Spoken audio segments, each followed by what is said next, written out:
তোমাদেরকে একটা কালেমা শিখাবো, এটা যদি কেউ ঘুমের সময় পড়ে, আল্লাহ রাসূল বলেন যদি তার ঋণ যদি জমিন থেকে আসমান ভরে যায়, তা আল্লাহ তাআলা বলবেন তোমার ঋণ পরিশোধের জিম্মাদার আমি। এক দোয়াটা শিখা দরকার না? কিস্তি আছে না নাই? এটা বেশি দরকার। এটা শোনাবো, এটা ছাই দিতে লিখে নিবেন।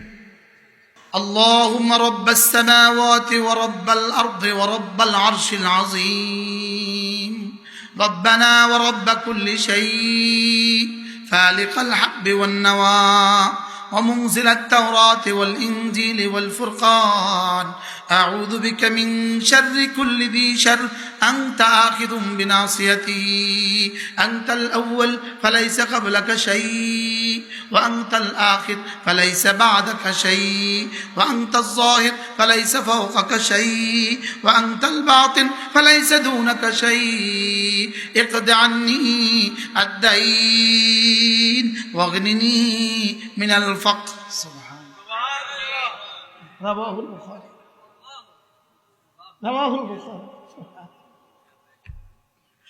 পড়বো তো? হ্যাঁ, আর পড়ছি।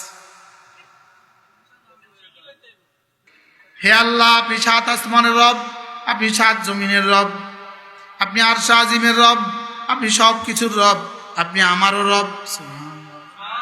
আপনি বীজ থেকে অঙ্কুর উদ্গম করনেওয়ালা, আপনি তো তাওরাত আর জবুর আর ইনজিল আর কোরআন নাজিল করনেওয়ালা। আমি আপনার কাছে আশ্রয় চাই সমস্ত ক্ষতিকর বস্তু থেকে, যেগুলো সব আপনার হাতেই আছে। আপনি আউয়াল, আপনার আগে কেউ নাই, আপনি আখির, আপনার পরে কেউ নাই, আপনি জাহির, আপনার উপরে কেউ নাই, আপনি বাতিন, আপনি ছাড়া কেউ নাই। এরপরে বলে আল্লাহ আপনি না আমার ঋণটা পরিশোধ করে দেন। প্রতিটা শব্দ আল্লাহর সিফাত, রব খুশি হয়ে যান।